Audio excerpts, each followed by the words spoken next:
जरा सोचें कि जिस्म की सबसे अहम पाइपलाइन यानी दिल को खून पहुंचाने वाली शरेयान अगर बंद हो जाए तो क्या हो। ये एक खौफनाक ख्याल है, लेकिन जदीद तिब के पास इसका एक बहुत ही शानदार हल है। आज हम इसी हल की गहराई में उतरेंगे। अच्छा, तो सबसे पहले ये मुश्किल सा नाम, परक्यूटेनियस कोरोनरी इंटरवेंशन। इससे बिल्कुल घबराने की जरूरत नहीं। इसका सीधा साधा मतलब है दिल की बंद शरेयान को बगैर किसी बड़े ऑपरेशन के अंदर से ही ठीक कर देना। ये वाकई एक इनकलाबी तरीका है। आज का हमारा सफर 5 हिस्सों में होगा।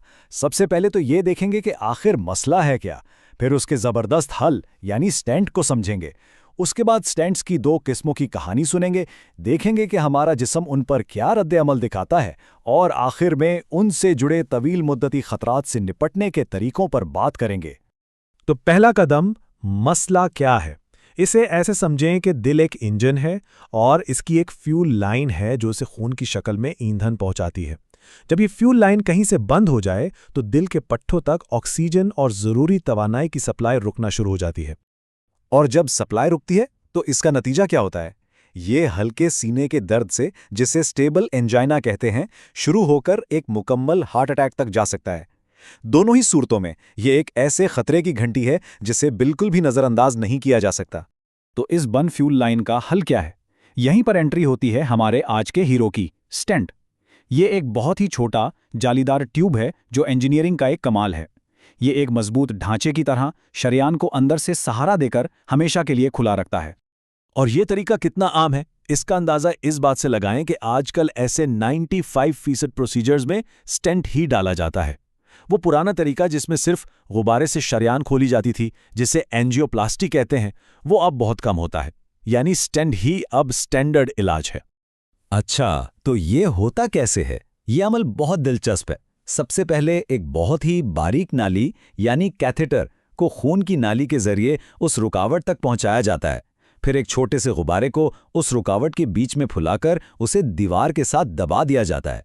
उसके बाद स्टेंट को वहीं फैलाकर सेट कर दिया जाता है और आखिर में गुब्बारा और नाली बाहर निकाल ली जाती हैं और स्टेंट मुस्तकिल तौर पर अंदर रहकर अपना काम करता रहता है। यहां से कहानी और भी दिलचस्प हो जाती है, क्योंकि मेडिकल साइंस में अक्सर ऐसा होता है कि एक मसले का हल एक नई चुनौती को जन्म देता है, और इसी चुनौती ने स्टेंट्स के मुख्तलिफ डिजाइन्स को जन्म दिया। तो सवाल यह है कि अगर स्टेंट ने शरेयान को कामयाबी से खोल दिया है तो फिर मसला कहाँ है? आखिर गड़बड़ क्या हो सकती है? इसका जवाब खुद हमारे जिस्म के अपने रद्द अमल में छुपा है। और यहीं पर 2 तरह के स्टेंट सामने आते हैं। पहला है बे मेटल स्टेंट यानी BMS।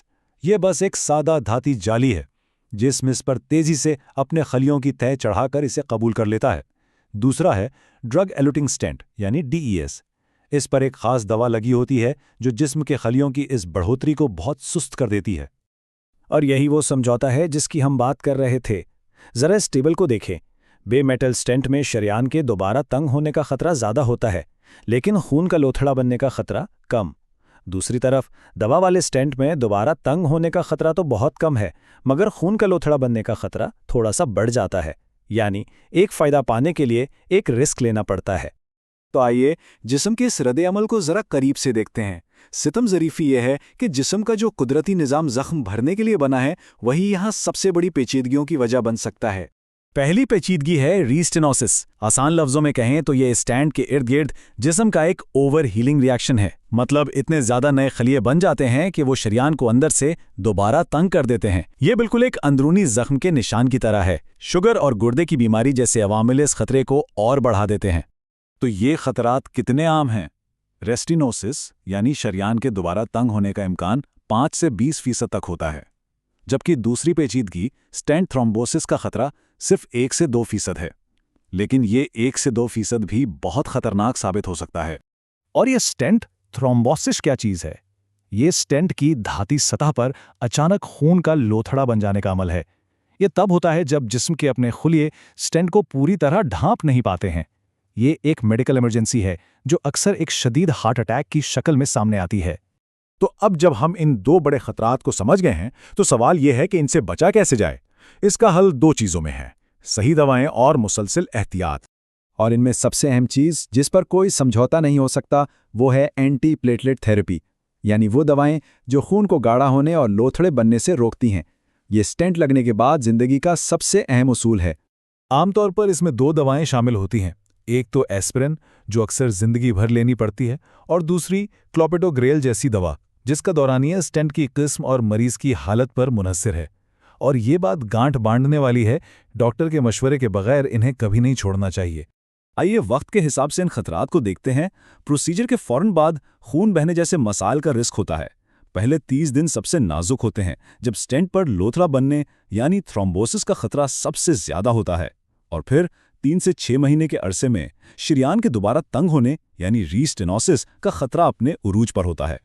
इन बड़े खतरात के अलावा प्रोसीजर के दौरान भी कुछ फौरी पेचीदगियां हो सकती हैं, जैसे जिस जगह से नाली डाली गई वहां खून का जमा हो जाना, या शरीयान की दीवार से कोलेस्ट्रॉल के छोटे जर्रात का टूटकर आगे खून में बह जाना। तो इस सारी गुफ्तगू का निचोड़ क्या है? निचोड़ ये है कि स्टेंट एक पार्टनरशिप है। एक तरफ तो ये मेडिकल टेक्नोलॉजी का एक कमाल है और दूसरी तरफ मरीज की जिंदगी भर की कमिटमेंट। डिवाइस अपना काम कर देती है, लेकिन असल कामयाबी इसके बाद शुरू होने वाले एहतियाती सफर पर मुनहसिर है।